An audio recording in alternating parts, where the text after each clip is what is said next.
What do you have to say for yourself? Not a thing. Not a thing, huh? Turn it off. We're done. Yeah, we've had it. What do you want to talk about? I don't really. Turn it off till you tell me what you want. Well, I want you. Let's talk about the military. Oh, But we want to start at the very beginning now. well, back about 1 year before the Second World War, I was in Chicago, going to school, and anybody in school could learn to fly for $7 if they were grades were a B average. So I signed up to take flying. I went out and I took flying up until I could solo fly by myself, and it was about a 2-hour ride. Well, it was like a streetcar, but it was an electric train to the place that I had to go to fly. And so after I could solo, I stopped taking training. And there was a young lady there that had her pilot's license in Chicago that I knew in New Orleans. And when I was gone to Tulane, she was a student at Tulane. And I went out and flew with her a few times. And then I got real busy in school and didn't fly anymore. And I was working both at the hospital and driving a cab. I'd work at the hospital every other night and every other weekend, and I would drive a cab, a checker cab, every other night and every other weekend. And actually, about the second week driving, I took a guy to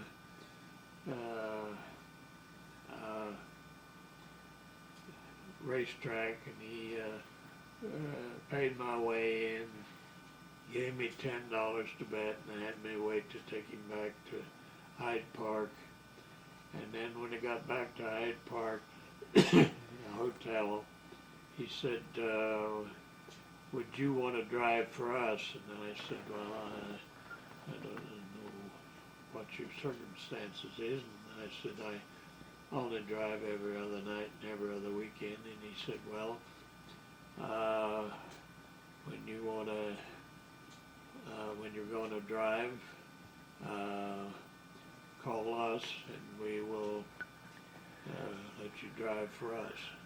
He didn't say who us was, but after driving from the hotel to on Michigan Avenue to 63rd Street for a few nights, I found out I was driving for the Mafia. This was a numbers game that they were picking up in the hotels and taking out to 63rd Street. And they So what were you taking back and forth? the numbers that the people were betting on. They took it out to 63rd Street there, where they Ran the thing, huh? decided the winners. I don't even know enough about it. And then also I picked up people at hotels and took them home, and quite often they were pretty tight drunk, and the rules were you always took them in and put them to bed. Stop that. And uh, you put them to bed, and money was in the inside coat pocket, and you took your fare out and a good tip, and then nobody ever told me what a good tip was, but I took a fair tip. And then, So when you were working for these guys, you just did them? You didn't take any other calls that night? no, I never took any. So what you do? Just told the dispatcher that you weren't available? Well, I never called a dispatcher. You just picked your cab up. Oh, so if you didn't call the dispatcher, then you couldn't get any fares from him, huh? We never went to dispatcher. We went to the places where the phones rang. We lined up and we'd take the calls at the phones. We never had a dispatcher at any time. Oh. And So you could just, somebody called in and said they wanted the cab, and you answered, and you went and got them, huh? yes, that's where we stayed. We had all these places, and then they'd call and you'd go pick them up. And most of these were where buses came in or things like that too. Buses and hotels and stuff, huh? And you'd pick them up off the bus and take them on home. So this was before airplanes, so you weren't going out to an airport or anything? Well, no, I did take some to the airport, but I didn't like that because it was the streets and things were not the best out the airport way. And so at the same time I was working at the hospital doing lab and x-ray work every other night and every other weekend, and I would have all the emergency night lab work, and this was the hospital out at 111th Street South. And I got this job because of bacteriology. I was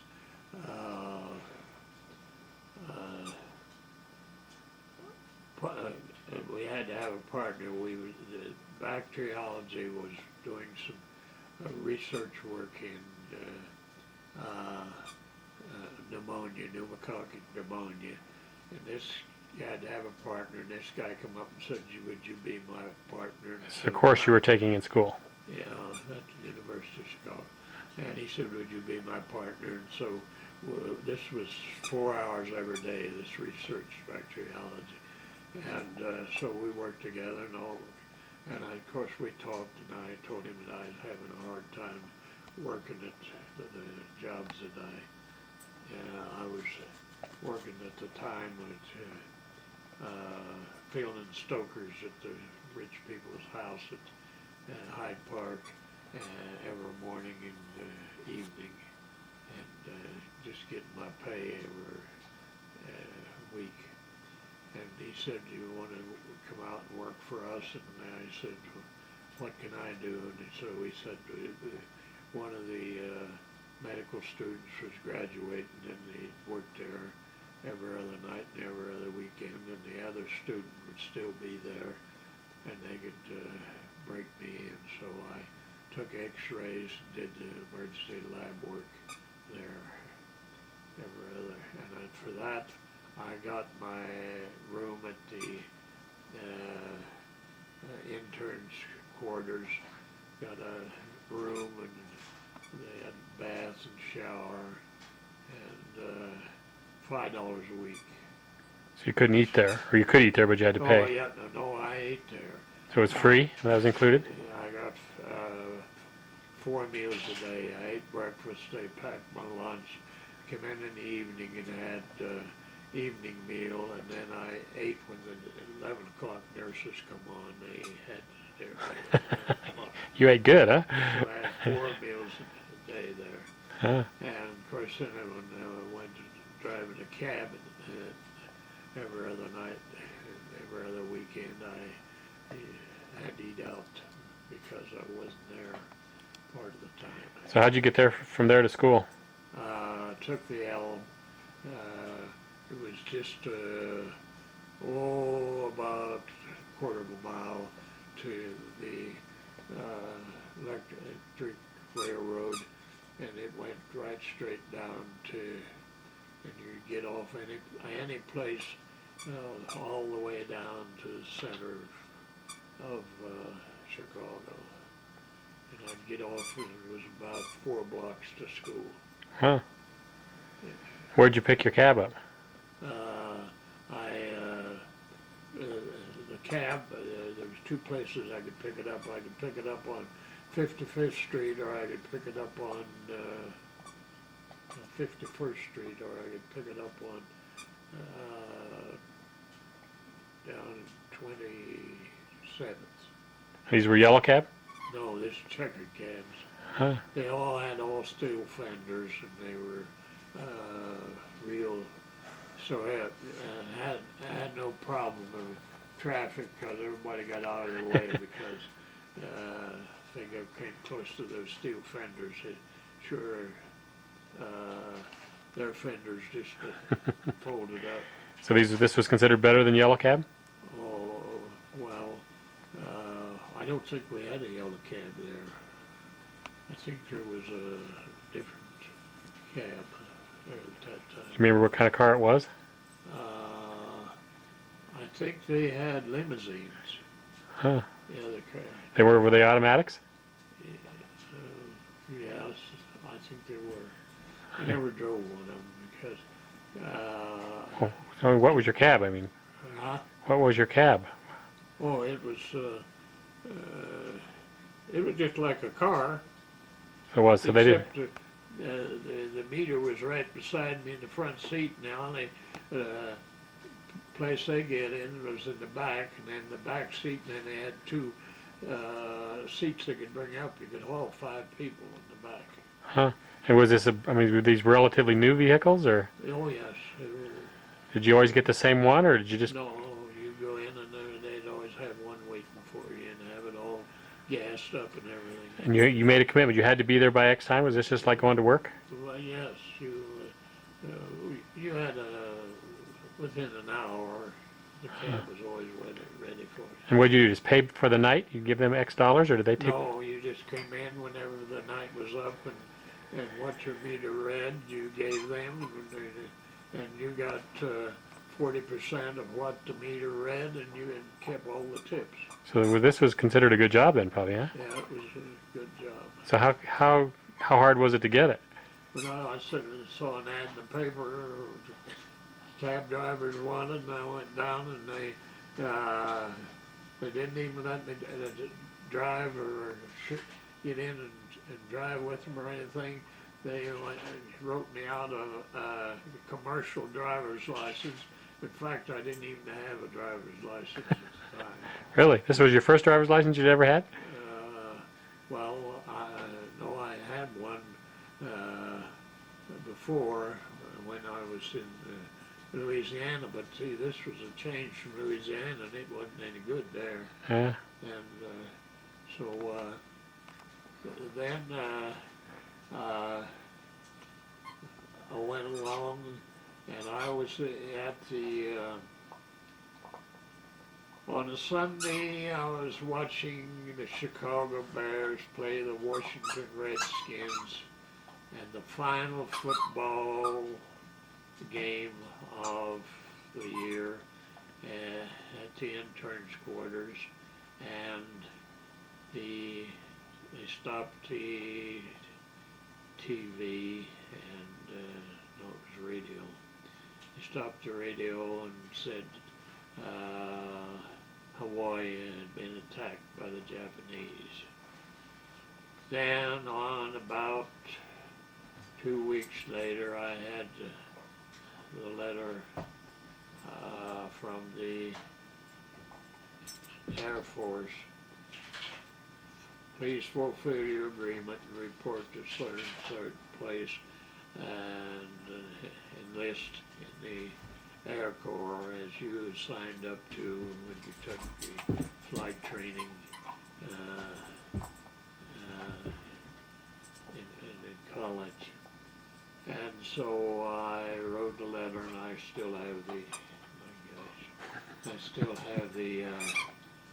copy of the letter and their answer, and said that you think the doctor would be more important in the service than a flyer, and they said we cannot change your agreements. And so You still have that letter? I still got it. Huh. And I went, and they said to report to this place to take the written for flying. So I went down and took the written exam and passed it with honors, and then they went over and swore me into the service and said you'll get a letter in 1 week. I got a letter in 1 week and says, we have no place to train you, so here's 3 months leave of absence. I'd quit school, I'd quit the job. Really? So you quit driving the taxi cab and you'd quit Yeah. the Yeah, I quit everything. Huh? I went down and had the physical and everything and thought I was going right into service. So I had nothing.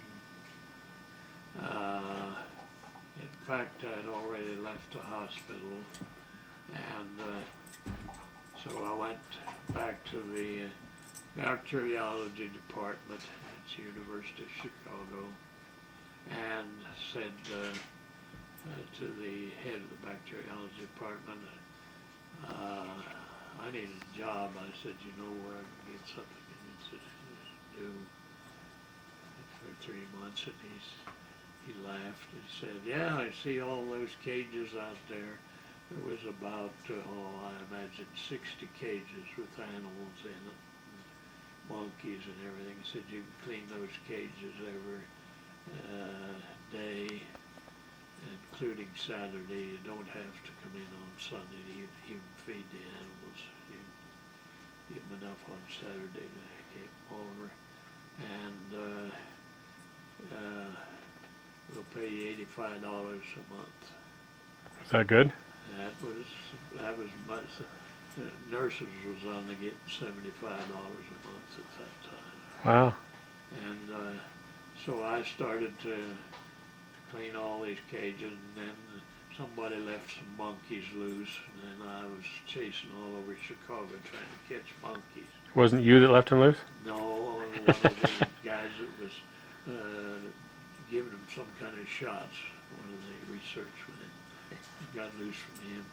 And I thought I was real smart, so I got bananas and I put sleeping powder in them and gave them the banana. I think it's to put them so the monkeys could get them. And they were smarter than I was. They'd open the banana up and scrape the powder out and eat the banana.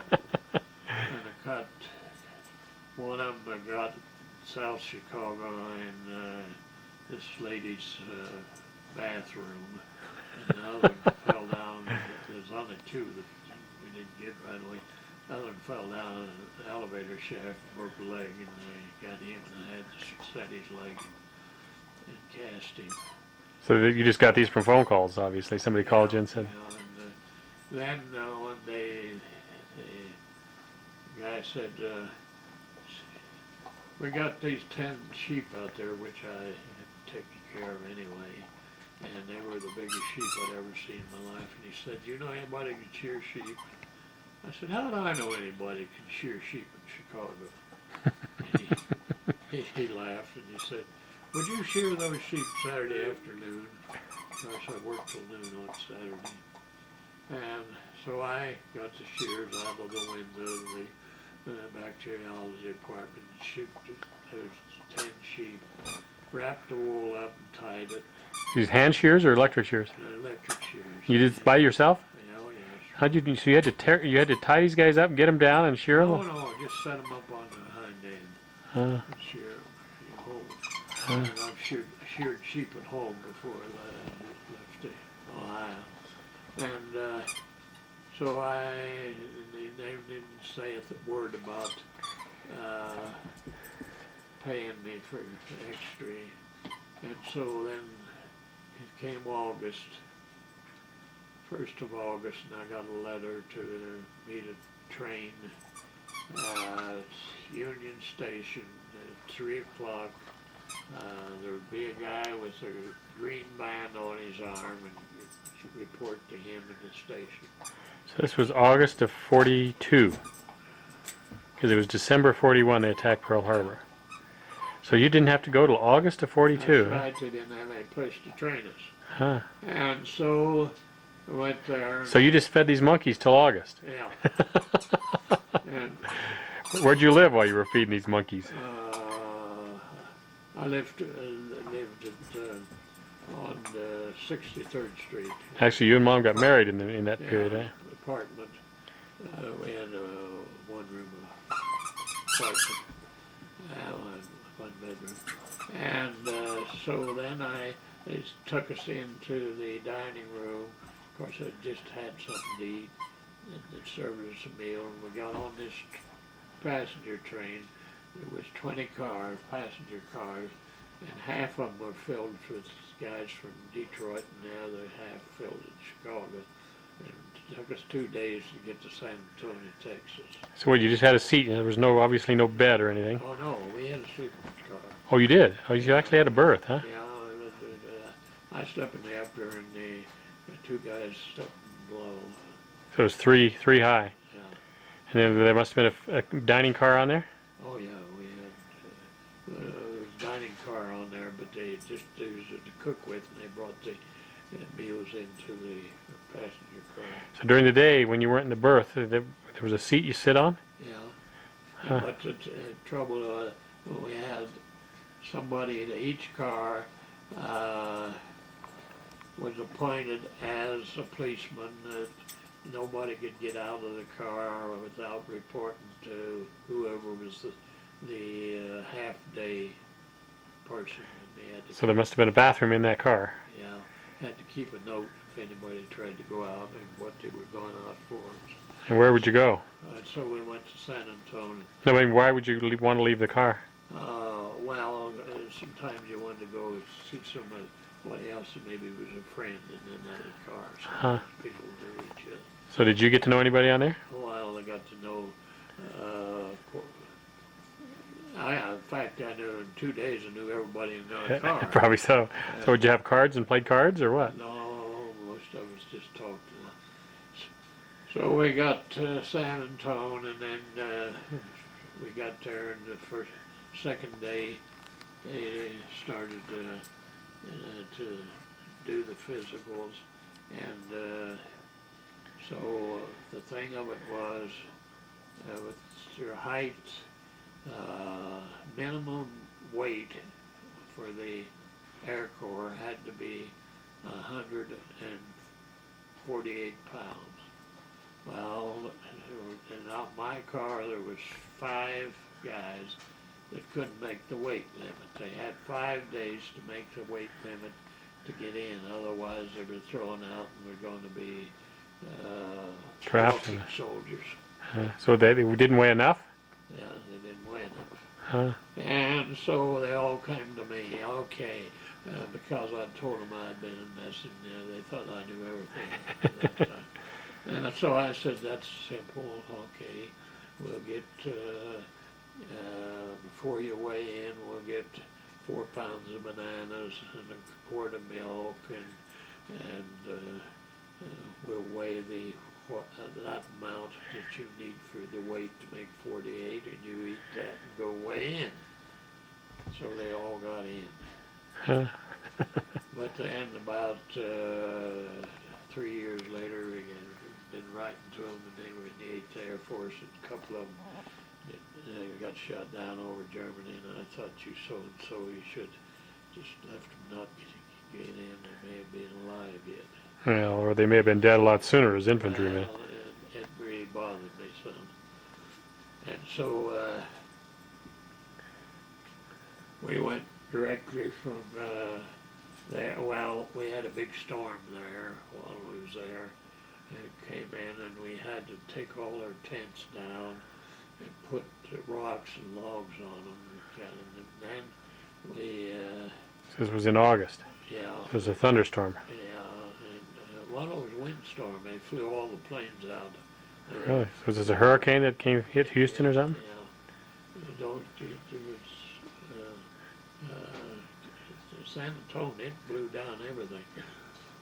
And They took us to some barracks that was had a roof on them, but they weren't finished, and we sat in them. And then that night, after the storm had settled down, they appointed several of us to go guard the area where the tents were, and all we had was this one latrine.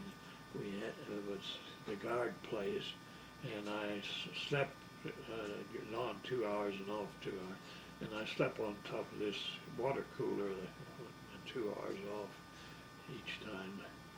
And then after that, we finally got notice that we were being shipped to Houston, Ellington. Ellington Field. So now hold it. Now, while you were in San Antonio, did you find out? You must have. All that was doing was basic training then. No, all that was doing was all of our physicals and got our uniforms issued and PE. That's all we had. So it was just physical education, and then you slept in tents. Yes. And how long were you there? I was there for 6 weeks. So then in September is when you went to Ellington Field. We got there and So still then you didn't know what you were going to do. You didn't know if you were going to be a pilot or a bombardier or a navigator. No, you chose what you wanted. So you chose bombardier. Yeah. Here's what it was. A pilot. It took 36. No. It was. Oh gee, I don't know. It was almost. It was 8 months for a pilot to get through training. Huh. Navigator was a couple months less. Bombardier, you got through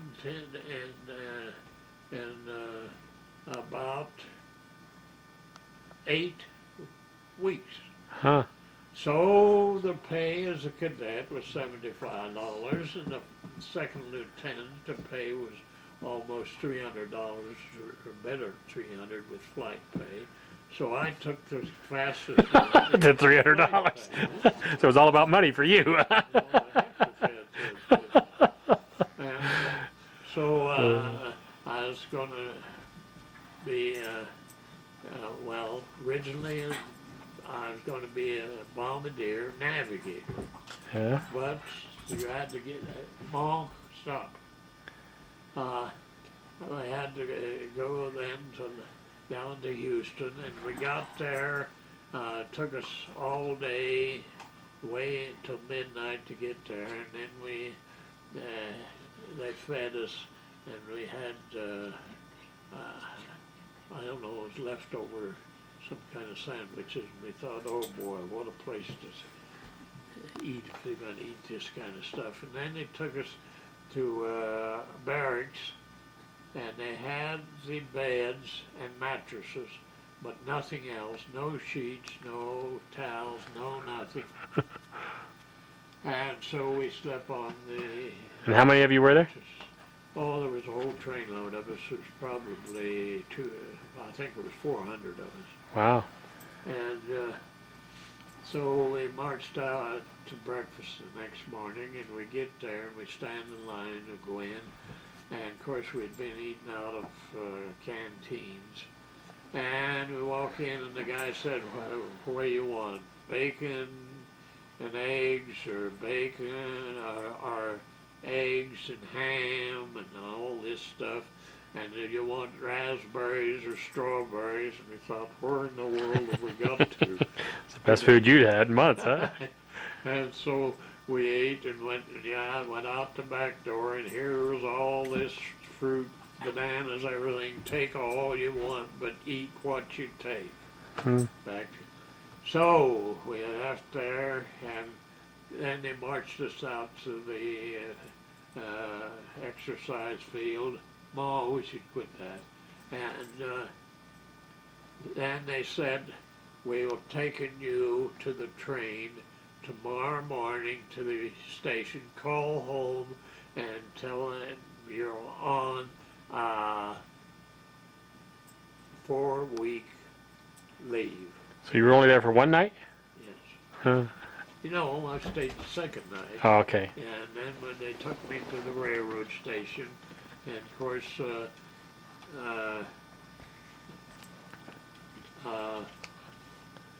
Agnes. Agnes was already there and had a job.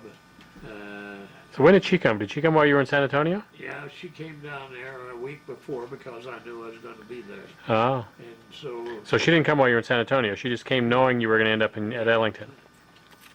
And so she stayed there, and I stayed for about 4 days, and I hocked my watch, and So the government wasn't paying for your train ride home. They were just dumping you at the train station.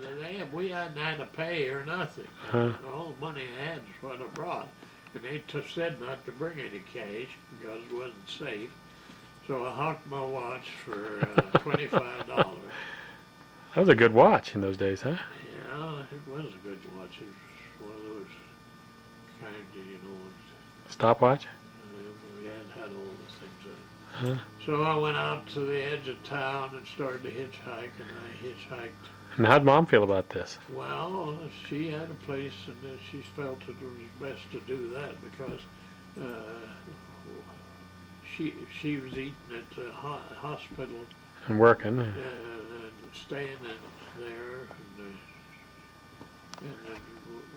but nothing I could do, and so I hitchhiked, and it only took me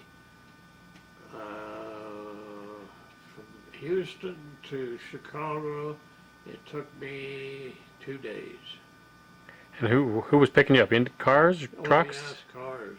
Well, one big truck picked me up too, but he wasn't supposed to. He said, "Scoot down all the time so nobody sees you because I'm losing the job of picking you up." So you were in your uniform? Oh yes. So that's why it made it so easy, huh? Did you ever have to wait very long? No, and I never had it. When you got out of one, there was always the next guys always picked you up.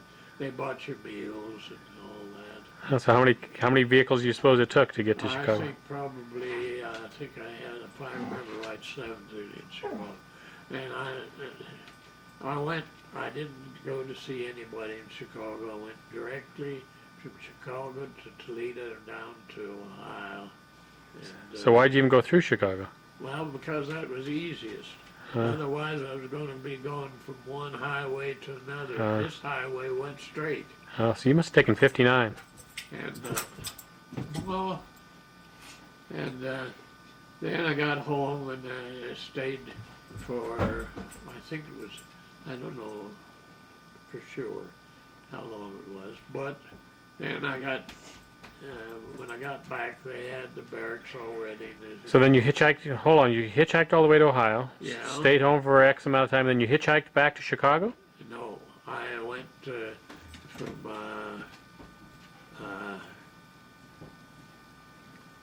from Ohio down to Cincinnati, and then took the route down the river to I forget where, and then from there on I got a direct route back to Houston. Huh. So did you take a map with you when you went, or? Well, I had a road map, yeah. And so you just had a road map, and did you have a suitcase? Oh yeah, a little one. So you just had a little suitcase, and how much money would you take on these kind of things? I only had $25 to start with. And they got you home and back both? Well, I got to Eskel's and Bertha's, and they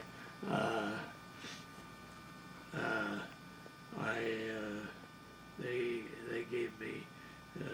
They had never paid me all that they owed me for the summers that I'd worked there. They still owed me something, and they gave me, I think, $50. Huh. And I got back, and then as soon as we got back, I had my first pay, $75 a month, you know. For 2 months. I think it was already 3 months I'd been in, Huh. and that was a lot of money. So did you get your watch back? Yeah, we got it back after we got paid. And then we went to classes, and this was all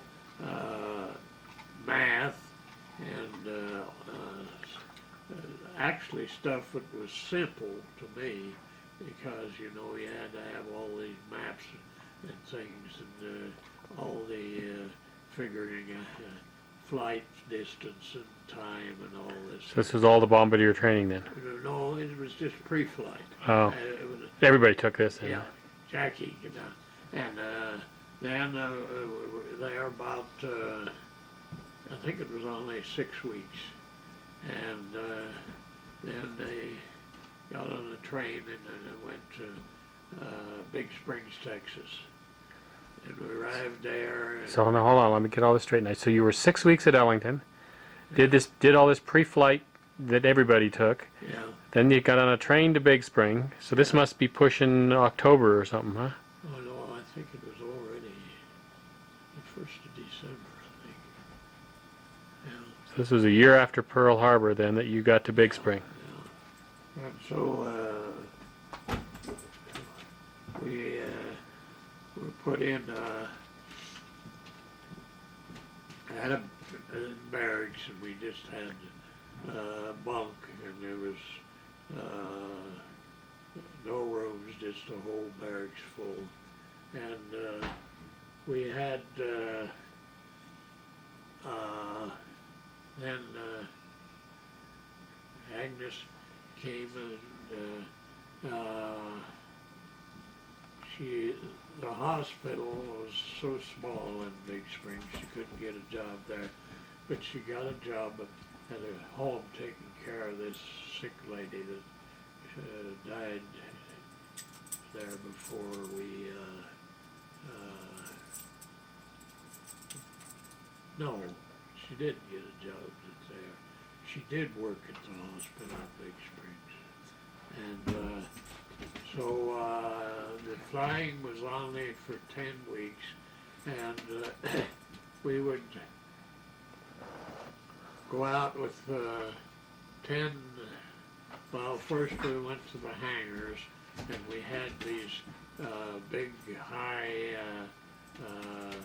electric things that we used to bomb sights on, and we would look through the bomb sight, and there was a target on the floor, and you learned how to use the bomb sight in the hangar. Huh. And then after that, you got your flight equipment, your parachute, and all your flying equipment issued you, and you started flying. And you got in the plane, and they had 10 100-pound bombs that were sand with just, when they hit, the red flash. And so then you would go around a square, and there was 4 shacks on the 4 corners of each one of the squares. So was this a square? You're talking a mile-wide square? Oh no, it was probably 5 miles. Oh, okay, so this was a big area. Yeah, and so you would pick up your target from we started out at 1,000 feet, went to 10,000, and then went to 14,000 feet. And we dropped it, and there was two students in the plane, and one would drop 5 bombs, and the other one was back in the hole in the back of the floor in the back of the plane, taking a picture of each one, so that they know. How accurate you were, huh? Yeah, and they were all developed. So this was all during the day then?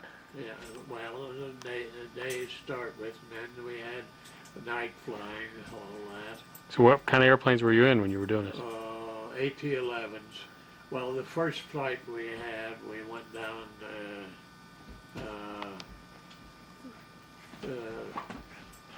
we had this one, we went down the Rio Grande River in an AT-11 with all the hillsides, the mountainsides on the banks, and making those sharp turns, and you're setting up in the nose of that, where the bomb site was. And so when we come back from that, there was about 10% of them didn't want to learn to fly then. They got scared so bad. Really? So sick. So we washed out about 10% of them. Huh. And then we had to drop 100 bombs in the daytime and 100 at night. And then we had to take navigation to fly to different places at daytime navigation and navigate, and then at night we had to take, I think it was 4 trips each to get the navigation in. So you had to know how to navigate then, to be even as a bombardier. Yes, because supposing you're a navigator and got killed. Oh, okay. You're going to do it. Okay, so they cross-trained you, huh? Yes, and so then there come graduation, and we got our diplomas, and before this we had $500 clothing allowance, and we got all our fancy uniforms from the service. They gave you $500, but then you had to buy it. You just give it right back. Well, no, we didn't buy it from the service. We bought it from outfits, because those were officers' uniforms. Oh, They so, were made by the service. so they were just places in Big Springs that you went and bought them? No, they were all ordered. They were measured and everything. Huh. And so we got graduated, and they got our uniforms, and before we graduated, we put down what we wanted to do. And I put down I wanted to go to the 8th Air Force. And why? And why was that? Because that's where all the really fighting was going on. And where were they? In Africa? And no, 8th Air Force was London, England. Oh. Oh, so this was to bomb over Germany. Yes, and so I got my papers. And what time of year is this now? This was, oh gee, it was in the spring. So this must have been in, Early spring. so then this So would have I been got- 43. Spring of 43. Yeah. And so you'd already dropped 100 bags of sand in the day and 100 bags of sand at night. No, they were bombs. Also, Actually, so you actually started dropping bombs in, huh? the bombs was full of sand, but it made a flash when it dropped. Okay, so they looked like a bomb you were Yeah, dropping. it was the same size and same weight. And you never got into an actual B-17 or B-20 anything. No, This was nothing but those.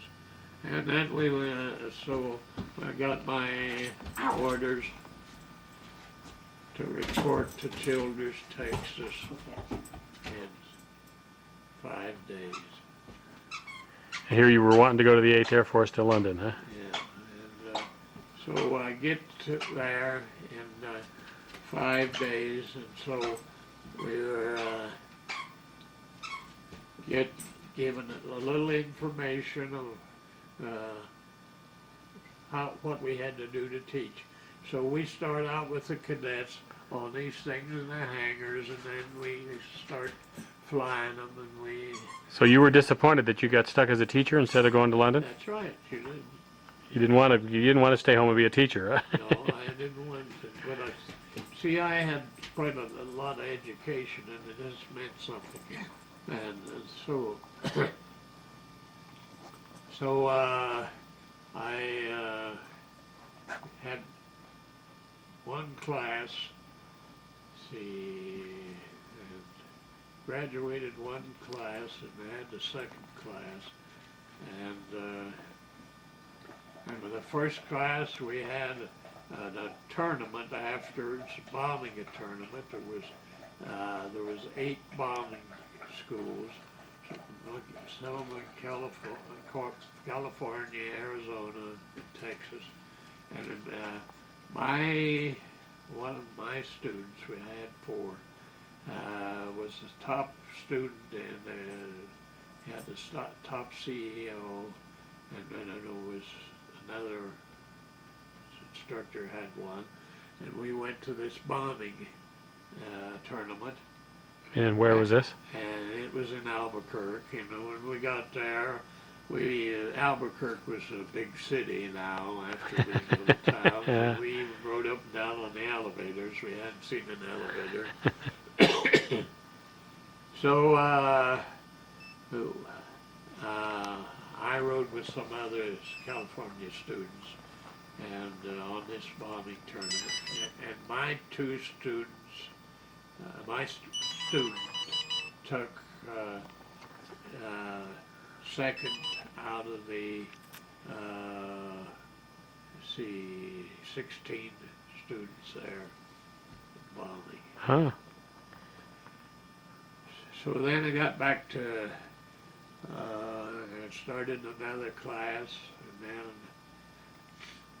one day I go to get my mail at the field, and here I am being sent to Midland, Texas. Hold on, where did Mom go after? She was there. She was taking. So she came to Childress too? Yeah, she was taking care of John's wife till she died. And she worked some in the hospital there. Who was John? That was the guy that we lived with, and he moved to Florida with us. He'd been in his service, and he was working for he was a civilian worker. So when you got to Childress, you just moved in with John?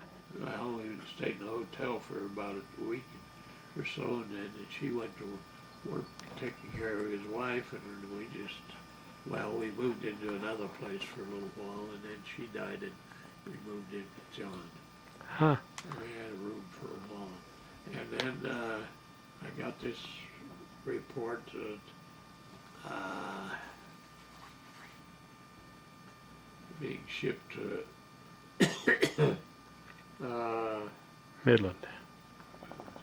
to Midland, Texas, to take more navigation, and so we took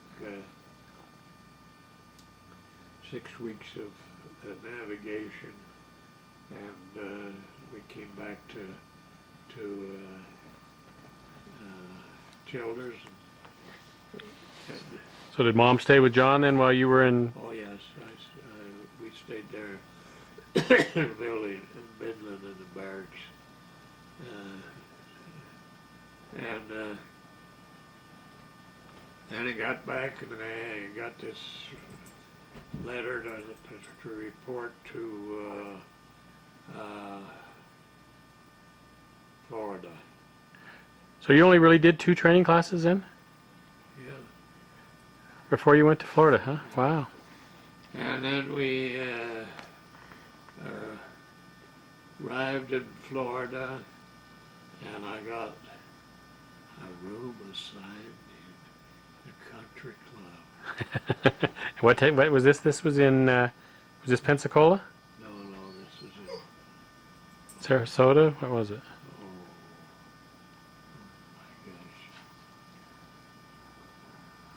Oh, Remember you telling me now? I can't remember either. I can't remember right offhand. It was Boca Raton. Okay. And this country club, I had 104, all by myself. Really? Have you ever been back there? Oh yeah. When I was in Florida, the AAA sent me back there. AAA for $10. I'd had AAA. We went there. Maxine and I went there. Stayed for 4 days for $10. In 104? Yeah. Did you? Did you actually get 104? Yeah, they called. AAA called up and said, and I said that's where I stayed in the service, and they said, well, they said when you call them, you tell them that when you call the hotel, and I told the lady that, and she said you will have 104. How nice. You don't remember the name of this country club though, huh? Is this a private country? It must be. Yeah, it was a big country club, and the service took it over for the During the war, huh? yeah. So the mom couldn't be there. It was just you. No, she stayed out on the beach. We had a well, after, oh gee, I was there probably 2 months before she and John came down and rented this house. So, And then I left there and we lived on the beach. that's when you were playing all those chess games with John, huh? Yeah. So that's who John was. So she must have stayed in Childers then when you first went down to Boca Raton? Oh yes, for about 2 months. Oh, and then she and John came together, huh? Yeah, we got there at Boca Raton, and we got there. And nobody knew what was there for, and we were there for 10 days before they finally found out, and then we started to class. This was, and we got there in early spring, but it was hot. And so we was having classes in this building, and these classes were all engineering stuff. And I'd had all this physics and all this stuff in college, so it was simple for me. But it got so hot that we couldn't, no air conditioning, we couldn't stand it in the daytime. So we got up and had breakfast at 1 a.m. Went to classes at 2 and got out at 9. Try to beat the heat, huh? And so then the next thing we were starting to fly, test fly in B-17s. They brought on the old G-box, and we worked from it, and we took it, and we would drop bombs by looking through it, and electrically, when this crosshair would come on across this G-box, we would push the button and we would drop the bomb. So then we sent this back to the factory and said we needed better sight and better magnification. And so Philco came back with another one, and we dropped bombs from 32,000 on the ships there, and that had been sunk by the Germans along the coast. So we sent it back to the factory 4 times till we got what worked, and we got the bomb sight. And it was made by the Philco, and we got also the Sperry bomb sight.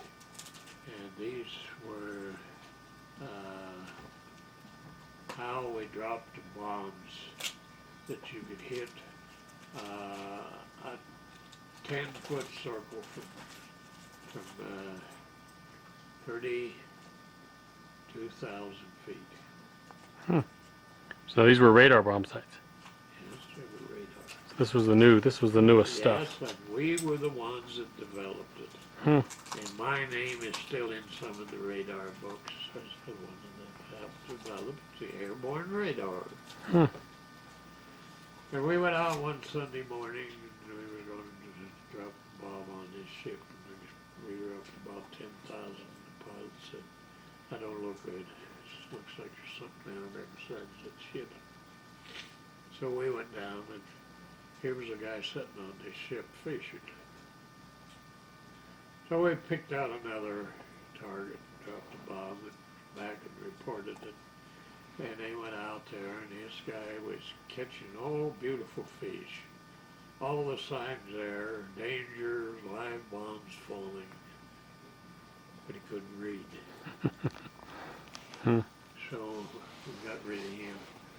And then about that time they came one day and said, we want 4 guys to go to North Dakota.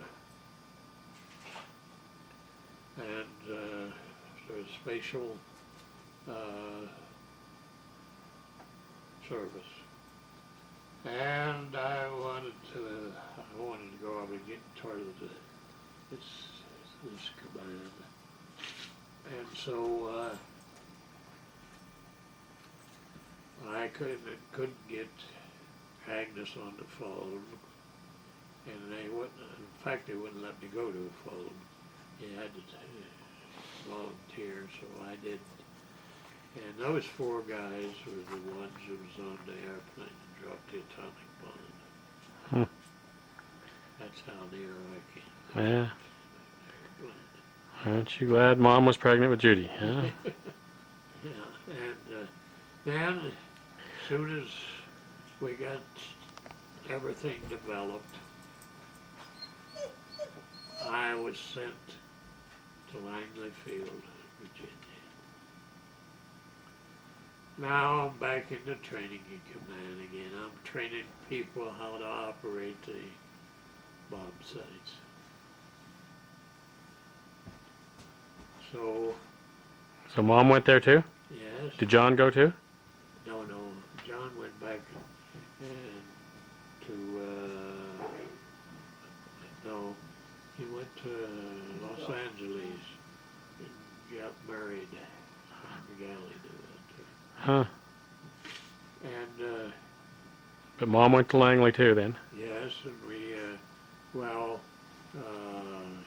for a little while. She went back to Chicago and put her on the train to Chicago with Judy, and then after I found a house in town, she came. So this was 44 now. Yeah, on the train there, and so then I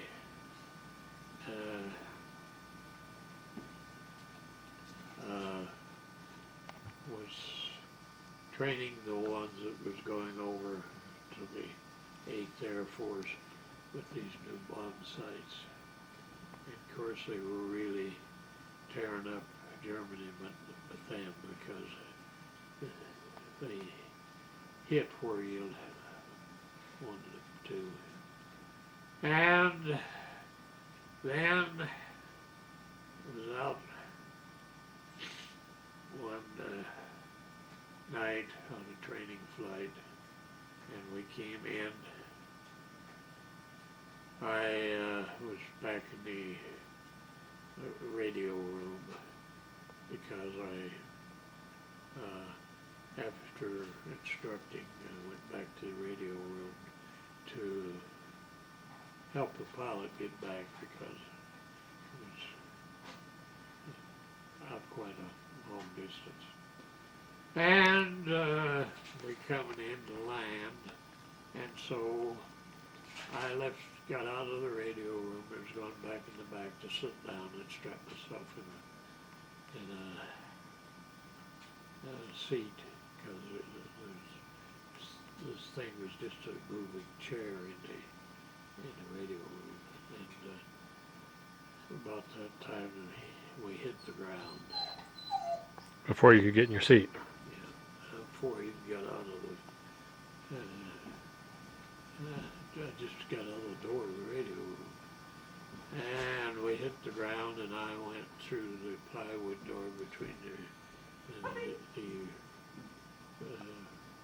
opening of the radio room to go to the back or go to the front through the bomb bays. And I went into the bomb bays head first. This was the B-17? Yeah, 17. Huh.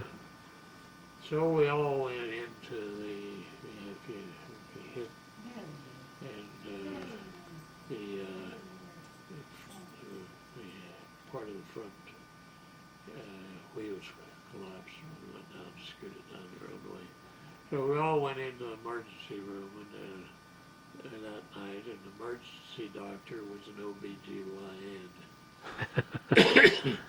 He didn't even take any x-rays or anything. He just said, oh, you got a bruised shoulder. So I went back to flying, and I couldn't move my head sideways. Its neck was stiff. I couldn't raise my arm up to the shoulder, but I could move it at the elbow. And I think I flew for 2 weeks. I was going to the flight line one afternoon to fly. General's car came by, and I saluted without bringing my elbow up from my side. And the car stopped, and the guy got out and said, "Lieutenant, don't you know how to..." I was already been promoted to first lieutenant. "Lieutenant, don't you know how to salute?" And I said, "Yes, but I was in the accident at a certain time, and I can't move my shoulder." So he went back and told the general, and the general came out and said, "Let me see you move your arm," and I moved his elbow, and I couldn't move it. And he said, "Let me see you move," and I couldn't move my head. And so he went in and took me into a hangar, and he called the flight surgeon. He called him everything but a white man. And I was in the hospital then for the next 11 months till I was retired from the Air Force. So it was 11 months to recover from that, huh? Well, I was sent to Newton D. Baker General Hospital to have my neck operated, and the colonel that was head of the orthopedic department said, "They're going to operate your neck over my dead body." And so he tore up all my medical records and threw them away and started them anew. And so I had physiotherapy on my shoulder and my neck for the next 11 months, and even was sent to Fort Thomas, Kentucky. They had physiotherapy and some occupational therapy. And I made some furniture and stuff. That's when Mom went back to Chicago then, huh? She couldn't go there. And so then I was being sent back to Newton D. Baker General Hospital, and I was in the train station in Cincinnati. And I was sitting there, and the general come over and sit down and talk to